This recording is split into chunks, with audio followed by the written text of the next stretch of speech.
दोस्तों, अगर आपको भी कोलकाता और राजस्थान के बीच खेला गया आईपीएल 2024 का सबसे रोमांचक और खतरनाक 31वां मैच पसंद आया हो तो हमारे इस वीडियो को दिल से एक लाइक जरूर कीजिएगा। दोस्तों, आईपीएल का रोमांच अपनी सारी सीमाओं को तोड़ चुका है। एक बार फिर आईपीएल के 31वें और सबसे खतरनाक मैच के लिए ईडन गार्डन के मैदान पर आईपीएल इतिहास की दो सबसे बड़ी team table toppers Rajasthan Royals के सामने खड़ी थी। कोलकाता नाइट राइडर्स की सितारों से सजी टीम इस महामुकाबले की शुरुआत से पहले ही जब सिक्का उछाला गया तब किस्मत राजस्थान के कप्तान संजू सैमसन के साथ थी। उन्होंने टॉस जीता और पहले मेजबान कोलकाता को बल्लेबाजी करने का न्योता दिया और फिर जो हुआ उससे देखने वालों की सांसें हलक में फंस गई। कोई अपनी आंखों पर भरोसा ही नहीं कर पाया कि आखिर ये हो कैसे सकता है। जी हाँ दोस्तों, सबसे पहले मैच की बात करें तो इस मुकाबले में एक बार फिर अपनी टीम को धाकड़ शुरुआत दिलाने के इरादे से फिलिप सॉल्ट के साथ एक बार फिर सुनील नारायण के सिर पर खून सवार था। उन्होंने तो राजस्थान की एक बार फिर बेरहमी से पिटाई करने का मन बनाया था। दूसरे ओवर में ही आवेश खान को आड़े हाथों लेते हुए सुनील नारायण ने दो थप्पड़ की तरह करारी चौके जड़कर अपना और अपनी टीम का खाता खोला। लेकिन दोस्तों, दूसरी तरफ से फिलिप सॉल्ट उनका ज्यादा देर तक साथ नहीं निभा पाए और आवेश खान ने अपने चौथे ओवर में सॉल्ट का शिकार कर कोलकाता को पहला झटका दिया, जहां यह बल्लेबाज 13 गेंद पर केवल 10 रन बना पाया और 4 ओवर में कोलकाता की पारी 26 रनों तक पहुंच पाई थी। मैदान पर अब नारायण का साथ निभाने के लिए अंगकृष रघुवंशी मैदान में उतरे थे। इस युवा खिलाड़ी को देखकर ऐसा लगा कि विकेट गिरने का उन पर कोई असर नहीं हुआ। 5वें ओवर में ही इस धाकड़ खिलाड़ी ने सबसे खतरनाक खिलाड़ी बोल्ट की धज्जियां उड़ाते हुए 3 खतरनाक चौके लगाए। पावर प्ले के आखिरी ओवर में सुनील नारायण ने कुलदीप सेन की बेरहमी से कुटाई करते हुए 5वीं गेंद को छक्के के लिए डिपॉजिट किया तो आखिरी गेंद पर चौका लगाकर आखिरी 6 ओवर में ही अपनी टीम को 56 रनों तक पहुंचा दिया था। उसके बाद भी उनका बल्ला रुकने का नाम नहीं ले रहा था। यह खिलाड़ी अपने बल्ले से इतिहास लिखने के इरादे से आया था। सामने कोई भी गेंदबाज आता, नारायण उसकी बेरहमी से कुटाई कर देते थे। 8वें ओवर में अश्विन के खिलाफ 2 बेहतरीन चौके भी नारायण ने बरसाए और रघुवंशी के साथ मिलकर 50 रनों से अधिक की ताबड़तोड़ साझेदारी को अंजाम दिया। युजवेंद्र चहल के खिलाफ 9वें ओवर में इन दोनों खिलाड़ियों ने एक चौका और एक छक्के की बदौलत अपनी टीम को रॉकेट की रफ्तार से आगे बढ़ाना शुरू किया। 10वें ओवर में अश्विन के खिलाफ सुनील नारायण ने एक लाजवाब छक्का लगाकर केवल 30 गेंद में ही अपना तूफानी अर्धशतक पूरा किया और 10 ओवर में कोलकाता को 100 रनों तक पहुंचा दिया। इन दोनों खिलाड़ियों के आगे राजस्थान के गेंदबाज तो अभी से रहम की भीख मांगने को मजबूर हो गए थे। उन्हें समझ में नहीं आ रहा था कि किया क्या जाए। ऐसा लगा कि कोलकाता तो आज 250 रन भी बना देगी, लेकिन दोस्तों तभी कुलदीप सेन ने राजस्थान की वापसी करवाई। उन्होंने 11वें ओवर में रघुवंशी का शिकार कर कोलकाता को दूसरा झटका दे दिया, जहां आउट होने से पहले रघुवंशी 18 गेंद पर 5 चौकों की बदौलत 30 रन बनाकर वापस लौटे। लेकिन दोस्तों, राजस्थान की खुशियां ज्यादा लंबी नहीं चली। सुनील नारायण ने फिर अपने बल्ले से ऐसा तांडव मचाया, अपना रौद्र रूप दिखाते हुए जो किया कोलकाता के मैदान पर राजस्थान को खून आंसू रोने को मजबूर कर दिया।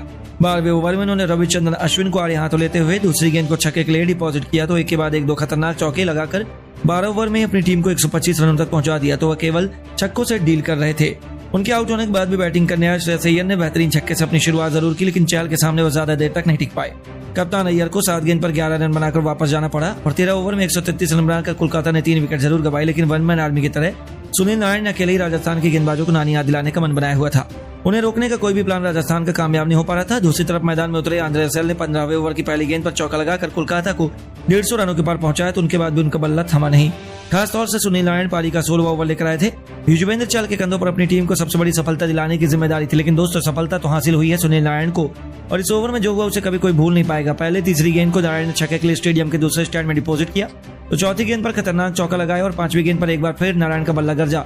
उन्होंने एक और छक्का बटोरकर ओवर की आखिरी गेंद पर थप्पड़ की तरह करारा चौका चहल के खिलाफ लगाकर सुनील नारायण ने केवल 49 गेंद पर ऐतिहासिक शतक ठोकर इतिहास के पन्नों में अपना नाम सुनहरे अक्षरों में लिखवा दिया, जिस पर पूरे कोलकाता ने खड़े होकर उनके सम्मान में तालियां बजाई तो गंभीर ने उन्हें गले तक लगा दिया।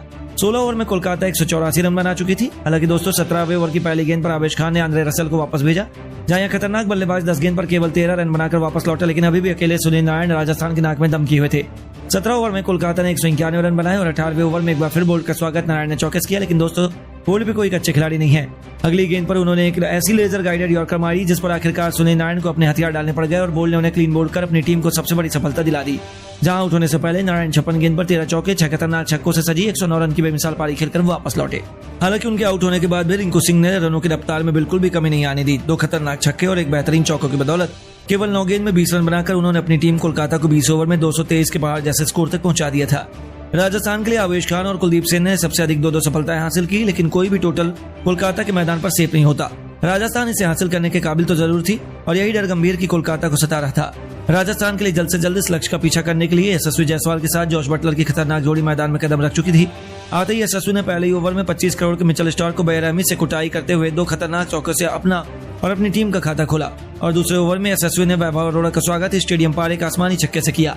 ऐसा लगा कि यह खिलाड़ी तो आज अकेले ही कोलकाता को नानी याद दिला देगा, लेकिन दोस्तों तभी वैभव अरोड़ा ने ईंट के जवाब पत्थर से देते हुए 5वीं गेंद पर यशस्वी जायसवाल को पवेलियन के शोभा बढ़ाने भेजा और राजस्थान को 440 वोल्ट का झटका दिया, जहां यशस्वी 9 गेंद पर 3 चौकों और एक तूफानी छक्के की बदौलत 19 रन बनाकर वापस लौटे और उनके आउट होने के बाद मैदान में खुद कप्तान संजू सैमसन मोर्चा संभालने के लिए आ चुके थे।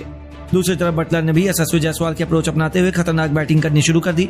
3 ओवर में ही राजस्थान ने 36 रन बना लिए थे और चौथे ओवर में एक बार फिर वैभव अरोड़ा को संजू सैमसन ने आड़े हाथों लिया। इस बार उन्होंने वैभव को पहले 2 गेंद पर थप्पड़ की तरह खतरनाक चौके लगाए और 4 ओवर में राजस्थान ने 46 रन बना लिए। उनकी पारी रॉकेट की रफ्तार से आगे बढ़ने लगी, लेकिन दोस्तों तभी एक बार फिर उभरते हुए गेंदबाज हर्षित राणा ने 5वें ओवर में आते ही कप्तान संजू को अपने सामने घुटने टेकने पर मजबूर किया। जहां संजू 8 गेंद पर 2 चौकों की बदौलत 12 रन बनाकर आउट हुए तो राजस्थान की कमर टूटती हुई नजर आने लगी। अब नंबर 4 के पायदान पर रेड हॉट फॉर्म में चल रहे रियान पराग को अपनी टीम को जीत दिलाने के लिए भेजा गया था और आते ही उन्होंने अपनी जबरदस्त फॉर्म का नजारा दिखाते हुए पावर प्ले के आखिरी ओवर में वैभव अरोड़ा का स्वागत खतरनाक चौके से किया। तीसरी गेंद पर मिली नो बॉल का बखूबी फायदा उठाते हुए बटलर ने चौथी गेंद को छक्के के लिए स्टेडियम के दूसरे स्टेडियम में डिपॉजिट किया और जाते जाते ओवर की 5वीं गेंद पर पराग ने एक जबरदस्त छक्का और आखिरी गेंद को चौके के लिए मारकर न केवल इस ओवर में 23 रन बटोरे बल्कि 6 ओवर में अपनी टीम को 76 रनों तक पहुंचा दिया। कोलकाता की खुशियों को उन्होंने अभी से मातम में बदल दिया और साफ तौर पर नजर आ रहा था कि राजस्थान आसान सी जीत की तरफ बढ़ रही है। हालांकि 7वें ओवर में सुनील नारायण ने आते ही रनों की रफ्तार में लगाम जरूर लगाई। 7 ओवर में राजस्थान 85 रन बना पाई थी और आखिरी 13 ओवर में उन्हें जीत के लिए 139 रन चाहिए थे, यानी कि मुकाबला बराबरी पर था। और फिर राजस्थान के सितारों से सजे बल्लेबाजी क्रम और कोलकाता के घातक गेंदबाजी क्रम के बीच अंतिम गेंद तक ऐसा जबरदस्त घमासान हुआ जिसने एक बार फिर आईपीएल के इतिहास को पलट कर रख दिया। लेकिन दोस्तों, अब आपको क्या लगता है, कोलकाता और राजस्थान में कौन बन सकता है आईपीएल 2024 के चैंपियन? आप किसे सपोर्ट कर रहे हैं? अपनी कीमती राय में नीचे कमेंट करके जरूर बताइए और ऐसी शानदार खबरों के लिए वीडियो को लाइक, चैनल को सब्सक्राइब करना ना भूलें। धन्यवाद।